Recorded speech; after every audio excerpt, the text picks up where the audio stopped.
Chez vous, à travers ce programme, Docteur M, une émission qui est faite pour reculer votre ignorance dans le domaine de la santé, et ce, en vue de vous garantir un bien-être total. Vous le savez, cette émission est co-animée, je la co-anime avec l'excellent Docteur Modia, professeur Docteur Modia, que je reçois. Docteur, bonjour. Bonjour, bonjour Jules. Comment ça va? Mais ça va, ça va. Je reviens de ma pérégrination européenne et j'étais à Kisangani il n'y a pas longtemps, une semaine. Je suis retourné. C'est vrai que nous faisons cette émission après une longue pause parce que Dr Modia a répondu à ses obligations professorales. Vous êtes professeur? Je suis professeur d'université. Tout à fait. Professeur de gynécologie et d'obstétrique. Oui, oui, j'étais à Kisangani, c'était pas pour des raisons professorales. Je suis allé à Kisangani parce que nous préparons une descente à Kisangani. Comme on l'a annoncé l'autre fois, la campagne a toujours été lancée à partir de Kinshasa. Pourquoi pas cette année, l'année prochaine, à partir de Kisangani. Donc je suis allé voir avec quelle structure on va travailler, parce que lancer une campagne, ça signifie il faut avoir un cabinet médical, parce que nous faisons des échographies, même si c'est gratuit, mais il faut le faire quand même dans un cabinet. Donc on est allé voir avec les partenaires localement la faisabilité de cette campagne de dépistage de maladies gynécologiques. Très bientôt. Prochaine, à partir de Kisangani. Très bientôt, donc l'année prochaine, vous nous verrez à Kisangani. Je me ferai le plaisir d'accompagner Dr Modia. Tout à fait. Mais vous étiez également absent pendant le moment parce que vous avez fait un tour en Europe. Tout à fait. Pourquoi? Ah ben écoutez, en tant que médecin, vous savez, la médecine, il faut apprendre chaque jour. Même en tant que professeur d'université, je crois qu'il faut échanger avec les autres. Je suis allé dans plusieurs congrès, j'en ai profité pour prendre un petit répit. Donc vous allez, vous savez, la science, les connaissances évoluent. Docteur Modia, professeur Docteur Modia, fait ce qu'on appelle la formation continue. Il se met toujours au niveau. C'est vrai. En plus, j'ai pu tenir des conférences. Donc à l'intention de la communauté congolaise de Liège, par exemple. J'étais à Liège. Je suis allé en France aussi, à Montpellier. Mais disons que je me suis bien plu et ça m'a permis d'apprendre beaucoup d'autres choses au profit de nos malades. Par exemple, vous avez une idée de venir créer ici au pays quelque chose pour répondre aux besoins d'enfants? Oui, parce que je vous ai dit que le gros problème d'infertilité chez la femme, chez nous, c'est des problèmes de lésions organiques au niveau des trompes, les trompes bouchées et tout ça. Et vous savez, maintenant, on peut résoudre ces genres de problèmes, j'en ai déjà parlé plusieurs fois ici, en faisant recours à ce qu'on appelle l'assistance médicale à la procréation. Mon idée, c'est de pouvoir venir renforcer la technique, essayer de pouvoir mettre ça à la portée de nos concitoyennes qui souffrent de ces genres de problèmes. Pour le grand bonheur, en tout cas, de ces compatriotes qui sont nombreuses, qui souffrent de ces problèmes-là, très bientôt, bien sûr avec l'aide de Dieu, bien évidemment, vous aurez à Kinshasa quelque chose pour la procréation médicalement assistée. Docteur, vous êtes en ce moment en train de mener ce que nous appelons une campagne de dépistage gratuit de myome, fibrome et autres maladies gynécologiques.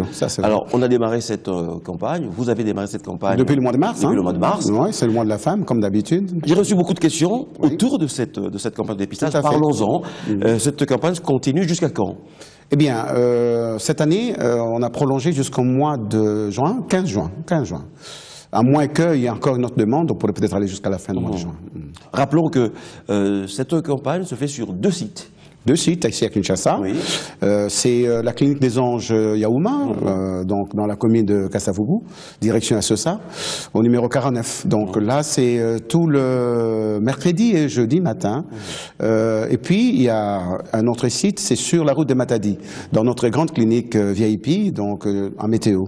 Et c'est là, ça se passe tout le lundi, mercredi et vendredi. De quelle heure? Parce qu'il y a beaucoup de questions sur les horaires. Mais ça commence le matin, à 9h. À 9h, il y a toujours un médecin permanent. Il faut dire que cette campagne n'est pas simplement sur mon dos, parce que je ne saurais pas être dans... Je ne suis pas ubiquitaire, je ne peux pas être à plusieurs endroits à la fois. Je travaille avec les gens que j'ai formés depuis 15 ans et qui sont là, des grands médecins chevronnés en échographie. Et moi-même, quand je suis dans une des cliniques, par exemple, le mardi, le jeudi, je suis de l'autre côté, et le mercredi et le vendredi, je suis sur la route de Matadi. Alors regardons brièvement le spot qui suit. C'est un spot qui donne plus de détails sur cette campagne de dépistage. Et on revient pour que le docteur réponde aux nombreuses questions qui sont arrivées sur les myomes et autres pathologies gynécologiques. Regardons.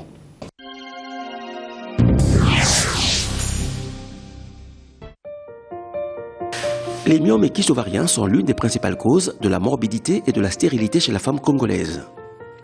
Pourtant, il est possible, grâce au dépistage, de les détecter dès leur apparition et de les soigner simplement avec des médicaments. Du 17 mars au 17 juin 2014, les Cliniques des Anges organisent un dépistage gratuit des myomes, kystes et autres maladies gynécologiques pour les femmes âgées de 18 à 65 ans. 2 sites participent à l'opération. Clinique des Anges, Kasavubu, avenue Yaouma, numéro 49, référence terrain Assosa. Clinique des Anges VIP, route de Matadi, numéro 5351, Binza Météo, référence Église des Saints de Dernier Jour. Pour plus d'informations, 081 99 11 233.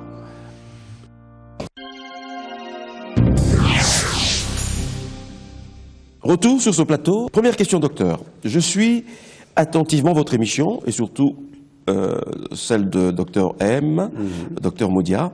Ma préoccupation est la suivante. Je souffre de myome. J'ai été opéré pour la première fois en 2004, voilà 10 ans. Après, ces fibromes sont revenus selon l'échographie. Cela nécessite encore une intervention. Ces myomes me dérangent à tel point que j'ai très mal au dos, j'ai des difficultés à uriner le matin, et si j'ai bloqué pendant longtemps les urines, j'ai des crampes aux pieds, j'ai des difficultés à retenir les urines la journée, etc. Est-il possible que je sois opéré pour la 2e fois? Si oui, est-ce que le docteur Modia peut m'aider à le faire dans le cadre de son bon sens, à aider les femmes de cette peste, car faute de moyens financiers, je ne suis pas en mesure de faire cette opération. Réponse? Mais écoutez, le tableau est très éloquent. En fait, j'aurais bien voulu la prendre comme assistante quand j'explique ces genres de choses, parce qu'elle a donné tous les tableaux cliniques de myomes compliqués. Donc, dans son cas, je crois que c'est quelque chose qui a évolué pendant longtemps. D'abord, il faudra que je rappelle qu'une récidive de myome, c'est quelque chose de très très fréquent. C'est-à-dire que lorsqu'on opère un myome, il n'est pas dit qu'on a vu tous les petits noyaux qui sont disséminés dans la chair de l'utérus. Et c'est donc, en fait, habituellement, lorsqu'on opère ces genres de choses, il faut mettre la femme sous un traitement pour pouvoir réduire la récidive. Mais malheureusement pour elle, c'est revenu, mais ça arrive souvent. Et maintenant, par rapport à ce qu'elle donne comme tableau clinique, je crois qu'elle doit se faire opérer. Parce qu'en fait, quand elle parle des urines, qu'elle a des problèmes pour uriner, elle a des problèmes pour retenir ses urines, mais ce qu'elle oublie, c'est que peut-être à ces moments-là, si le myome si l'utérus a augmenté tellement de volume, complètement déformé, eh bien, l'utérus peut écraser malheureusement les tuyauteries qui amènent les urines de rein vers la vessie.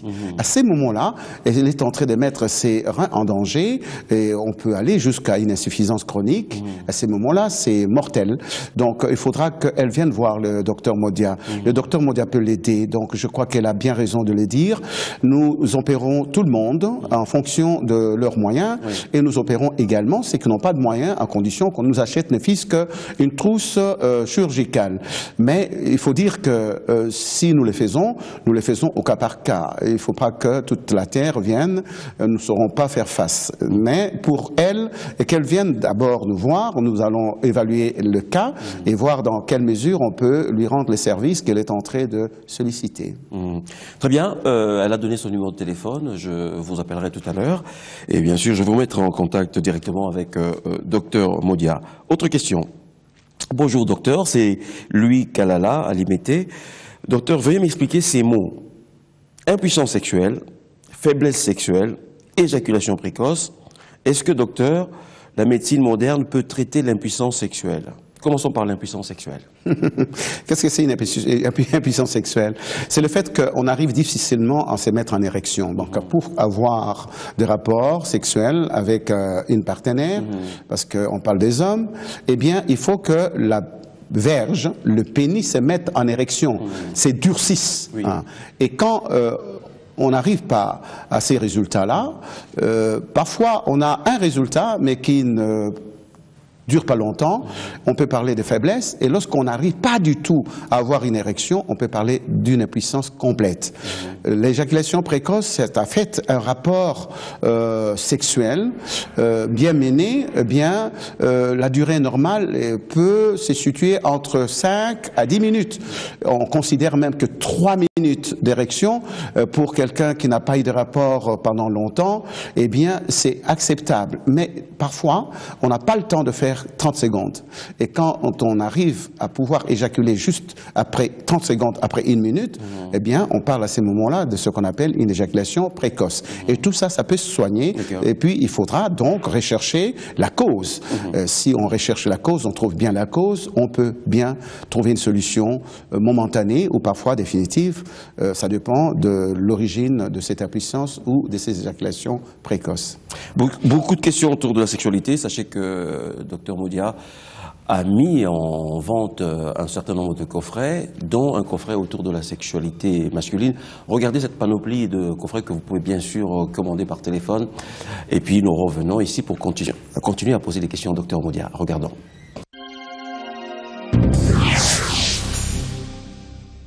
Les réponses du Dr Moudia sur votre santé sont désormais disponibles sous forme de brochures et DVD. Vient d'apparaître le brochure sur toutes vos questions sur la grossesse, tout savoir sur le myome, tout savoir sur le kyste ovarien, la sexualité masculine, stérilité, cause et traitement. Gardez chez vous ces brochures vous permettront d'avoir à tout moment et quand vous les souhaitez les premières réponses à vos préoccupations de santé.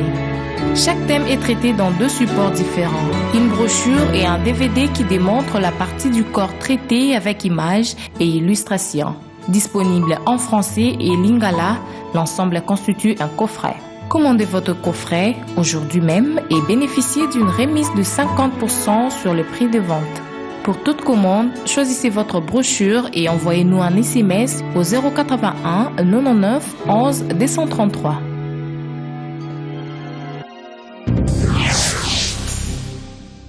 Retour ici avec Dr Moudia, toujours pour répondre à vos questions sur la santé. Bonsoir docteur, je suis opéré de prostate. J'ai 62 ans, j'ai des problèmes de sexualité, donc faiblesse sexuelle. Il précise, hein? Tout à fait. Faiblesse sexuelle. Veuillez me conseiller. Le conseil est simple, c'est qu'en fait, nous avons heureusement pour ces messieurs un service de sexologie tenu par un de nos collaborateur chinois, le docteur Gao, et qui est venu de la Chine depuis 1 an et demi, qui travaille avec nous et qui justement prend en charge les prostates avec une technique moderne et simple qui s'appelle endoscopie. Donc il fait de la chirurgie endoscopique de la prostate. Mais je crois qu'il s'occupe également de ce genre de problèmes de sexualité. Nous-mêmes, nous avons notre propre expérience en tant que sexologue et je crois qu'à 2, nous pourrons peut-être lui trouver une solution si c'est possible. Donc en fait, il ne faut pas qu'il perde beaucoup de temps et qu'il vienne nous voir. Vous avez toutes les coordonnées et vous pouvez lui donner. Passons maintenant à quelque question qui intéresse beaucoup un de nos caméramens présents ici. Bonsoir docteur, j'ai 18 ans, mais je n'ai pas encore des règles. Je n'ai pas non plus de sein. Est-ce une maladie? À 18 ans, quand on n'a pas de règles, quand on n'a pas de sein, il faut aller voir rapidement son médecin. Cette jeune dame doit venir me voir parce qu'à 18 ans, on peut ne pas avoir de règles, mais quand on n'a pas de sein, c'est qu'il y a un petit problème. Enfin, est-ce qu'elle n'a pas de sein ou est-ce qu'elle a des petits seins? Elle a peut-être de petits seins. Mais tout ça, il ne faudra pas que je puisse donner une réponse comme ça à la télé sans que j'ai examiné la personne. Elle doit venir, on pourra peut-être lui dire de quoi il s'agit et peut-être trouver une solution. Très bien, appelez et effectivement, docteur Moudia va vous consulter. Docteur, ma fiancée est vierge, mais mon souci... C'est une très bonne chose pour cet homme. Quelle chance. Et pour la fiancée. Quelle chance. Ouais.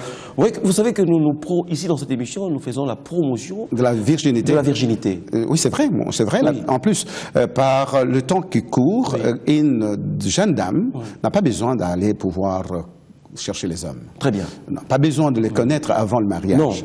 Non. Malgré tout ce qu'on vous raconte. Hein? Malgré tout ce qu'on raconte, parce qu'à ces moments-là, et c'est protégera vis-à-vis de tout ce que vous pouvez savoir. Donc, beaucoup de microbes qui se transmettent sexuellement, mais aussi un microbe dangereux, un virus dangereux qui tue. Donc, je crois qu'il faut se préserver. Et se préserver, c'est une sorte d'honneur pour la famille aussi. Hein. Un virus dangereux, mais il y a aussi quelque chose dont on va parler, c'est ce virus papillomavirus. Qui entraîne... Qui transforme. Les cancers du col, il faudra qu'on les dise. Là aussi, il faudra qu'on en parle aujourd'hui. On va bientôt lancer une campagne de dépistage du cancer du col. Là, je dis tout de suite que ce n'est pas gratuit parce que c'est quelque chose qui s'est fait en multidisciplinarité. Donc, en fait, il y a plusieurs médecins qui se mettent ensemble. Lorsque moi je fais un prélèvement, je dois l'envoyer à un laboratoire. C'est un autre médecin pathologiste qui doit pouvoir faire cette lecture. Donc, ce n'est pas facile que je puisse décréter une gratuité comme ça par rapport à ces examens, mais c'est très important pour les femmes, pour les jeunes femmes, de pouvoir aller se faire dépister, parce que le cancer du col commence très tôt et peut être guéri lorsqu'on prend en charge précocement.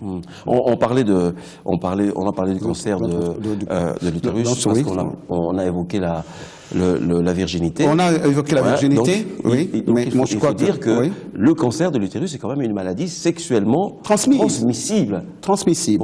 Donc on parlait de la virginité, les filles qui se protègent, qui n'ont pas de rapport, elles évitent donc d'attraper ce virus. Non, écoutez, elles sont à l'abri de pouvoir rencontrer ces virus qui est responsable d'abord au départ de quelques anomalies qui ne sont pas nécessairement des anomalies cancéreuses, mais qui peuvent se transformer un jour en un cancer. Le fait de ne pas avoir un contact avec un homme susceptible de porter un papillomavirus, donc on est à l'abri, vraiment à l'abri. Sachez que même des fois, parce qu'on l'a dit dans la conférence de presse, que le lancement de la campagne, tout à fait. Même le port de préservatif ne préserve pas de cette contamination papillomavirus. On n'est pas très protégé, mais le fait alors de se tenir à l'écart de ces rapports d'occasion ou précoces avant le mariage, ça préserve. Vive les filles vierges. Vous êtes nombreuses, les filles vierges. Je ferai une émission très prochainement entre nous, avec vous, les filles vierges, et je serai heureux d'être entouré que par ces filles vierges. Je me rappellerai je vous le souhaite. Quelle bonne chance. Je ferai l'émission bientôt avec vous. Et ça serait un bel exemple à donner à tout le monde et parler du fait que, malgré tout ce qu'on vous raconte, être vierge vous préserve et c'est absolument une bonne chose. Docteur, il faut promouvoir la virginité. Absolument. Cette émission promeut la virginité. Docteur, je continue, s'il vous plaît, la question, parce qu'on s'est arrêté à la virginité. Oui, tout à fait, je suis là. Alors, docteur, ma fiancée est vierge, disais-je, mais mon souci se situe au point qu'elle a une menstruation irrégulière. Elle oscille entre 34 et 45 jours. Est-ce que c'est normal ?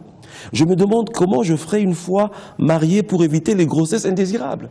Ah ben oui, là, il a vraiment de gros problèmes. Lorsque on a des cycles irréguliers, aussi irréguliers que c'est qu'il est en train de décrire, ben c'est vraiment difficile de pouvoir... En fait, quand je parlais de ces problèmes, il faut dire une chose, c'est qu'un cycle normal, c'est un cycle moyen de 28 jours, plus ou moins 2 jours. Donc une femme ou une jeune femme qui commence ses règles, eh bien ça varie entre 24 et 36 jours maximum, mais lorsqu'on commence à sortir en dehors de cet intervalle, en bas ou en haut, et à ce moment-là, on peut parler d'irrégularité. Donc, aucune fille, aucune femme au monde a des règles de manière strictement régulière, c'est-à-dire peut-être à la même date. Il ne faut pas prendre les dates, ce qu'il faut prendre, c'est l'intervalle entre les règles. Cet intervalle doit être de 28, entre 28 ou 36 jours, 24 ou 36 jours. L'intervalle, on commence à compter quand? À partir de la sortie Comme l'ovulation se passe au milieu du cycle, on s'est dit, on commence à partir des 10e jour. Lorsque un couple vient me demander d'avoir des enfants, je lui dis il faut pouvoir bloquer la période d'ovulation.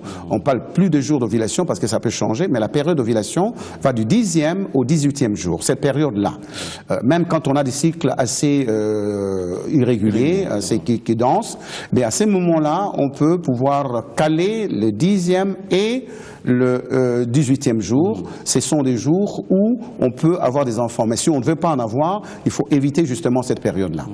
Et donc vous disiez, une femme qui n'a pas ses règles entre 24 et 36 jours, cette femme-là doit pouvoir consulter parce que on peut pouvoir regarder ce qui se passe. Habituellement, c'est un problème d'immaturité de l'axe qui coordonne les cycles menstruels. On a parlé de l'axe hypothalamo-hypophyse-ovarien il n'y a pas longtemps. Et de cet axe-là, avec le temps, ça peut se dérégler pour une raison ou pour une autre. Surtout quand on est jeune, entre, je dirais, 12 et 18 ans, il y a une certaine immaturité qui peut expliquer les irrégularités du cycle. Docteur, c'est une femme qui pose une question. Ça fait déjà 6 mois que mon vagin n'est pas... 6 mois.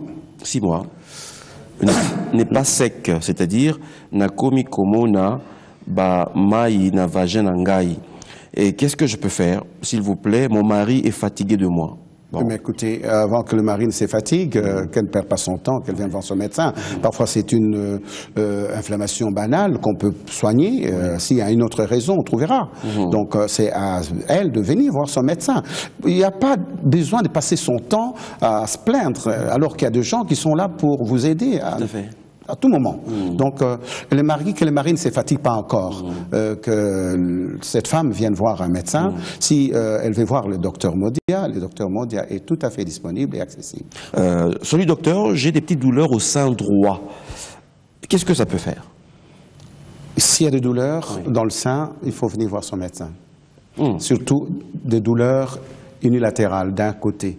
Ce n'est pas quelque chose d'habituel. Donc à ces moments, il faut voir le médecin pour s'attendre à dire que tout va bien ou régler ses problèmes, parce que le sein, on ne joue pas avec. Très bien. Alors, docteur, quand je fais le rapport sexuel avec ma femme, j'ai toujours des faiblesses. Que faire? Vous êtes fatigué, qu'est-ce que vous voulez faire?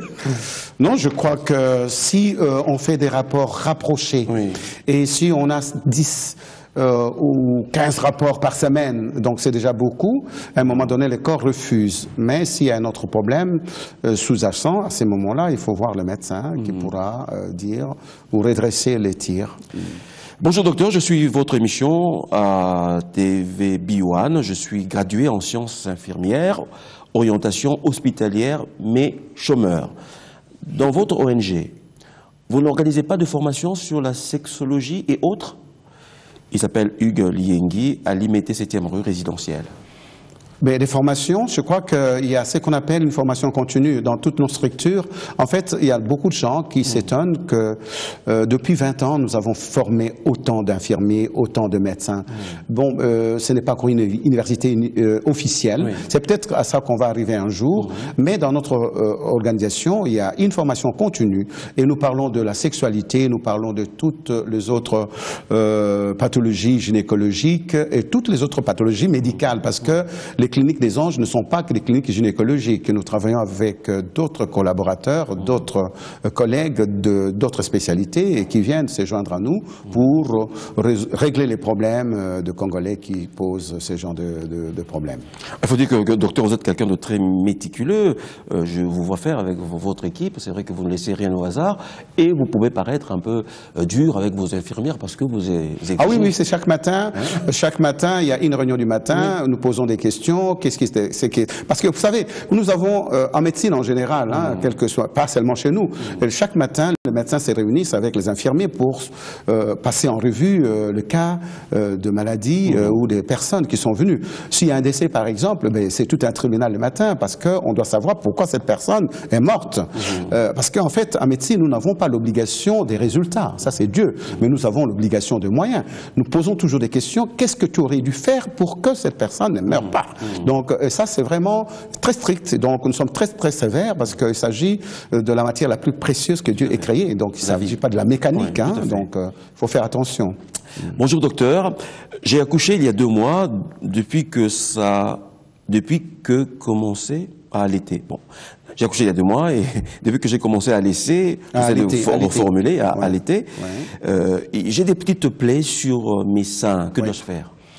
Oui, écoutez, ça dépend. Si le bébé est très gourmand, parfois ça titre très très fort, ça peut avoir comme conséquence ces petites lésions au niveau de l'oreille ou bien au niveau du téton. Mais là, il faudra voir le médecin qui pourra prescrire quelque chose pour badigeonner d'un sein et puis changer peut-être le sein le plus fréquemment possible. Mais c'est quelque chose qui peut arriver, qui arrive, mais ça se soigne.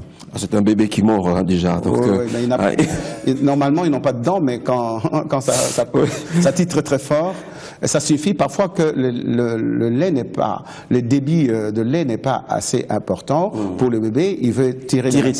Et bien à ces moments-là, il peut blesser sa mère. Le pauvre. Docteur, je suis content.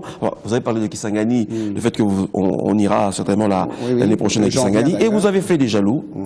Voilà, docteur, je suis content de votre émission, mais venez aussi au Bandundu pour quelques conférences. Mais oui, mais on a dit, écoutez, le problème c'est quoi? C'est qu'un jour, il faudra qu'on fasse nos valises pour faire le tour du Congo, hein, de la République démocratique du Congo. C'est très très grand. Moi, je vais bien. On a commencé, comme on a dit, l'année prochaine avec Kisangani. Pourquoi pas, chaque année, pouvoir aller visiter une des grandes villes de notre pays. Ça, je voudrais bien. Mais le conférence, ça, c'est vrai. Si on m'invite, je descends tout de suite. Docteur est prêt, invitez-le. Mais en fonction de notre planning. Alors, tout ça, on a posé à portable. Il y a docteur Tozo ya Kinshasa pona miom pe azo botate. Oui, on attend que c'est la femme en fait. Azo botate. Mais il faut aussi voir si l'homme a Kogiko Botissa. Parce que ça aussi on oublie souvent. Donc s'il doit venir à Kinshasa, il doit venir à deux. Le myome, c'est un autre problème, mais aussi il faut voir si cet homme est capable de pouvoir féconder sa partenaire. Et ça, vous insistez, hein, docteur. Tout le temps, parce qu'on a toujours l'impression que c'est la femme. C'est vrai, la femme a beaucoup de problèmes, mais l'homme aussi. Donc, dans la stérilité du couple, eh bien, la responsabilité est partagée. Alors, bonjour docteur, je voudrais vous voir pour ma maladie de prostate, mais je ne sais pas comment retrouver votre clinique. Appelez, s'il vous plaît, au numéro qui s'affiche. Mais je voudrais insister pour dire que le docteur Gao, qui était parti pour se reposer en Chine il y a quelques mois, est de retour depuis 3 mois, travaille d'arrache-pied et attend tous les Congolais qui veulent venir, parce qu'en fait, il ne faut pas attendre qu'on ait des problèmes de la prostate. Hein. Il faut aussi rappeler une chose, que la prostate, ce n'est pas une maladie, c'est un organe qui peut tomber malade. Parce que parfois, quand on dit prostate, tout le monde...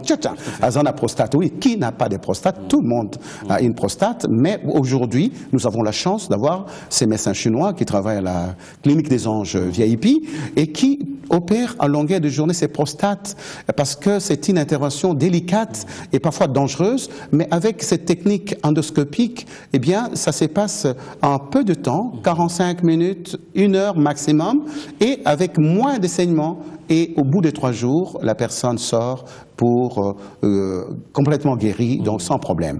Donc nous lançons un appel aussi à nos frères cette fois-ci. Les hommes qui regardent, oui, c'est très... nos frères, de venir. Au-delà des 50 ans, il ne faut pas attendre qu'on ait des signes, il faut aller voir. Le docteur commence toujours par une petite consultation pour dire que tout va bien, sinon s'il y a un problème. Si en plus on a des signes, il faut tout de suite y aller. Et ça s'est fait tous les jours, il est là, tous les jours, père. Je devrais y aller, vous devriez y aller également. On s'occupe bien de nos véhicules, de nos voitures, on les amène à l'entretien.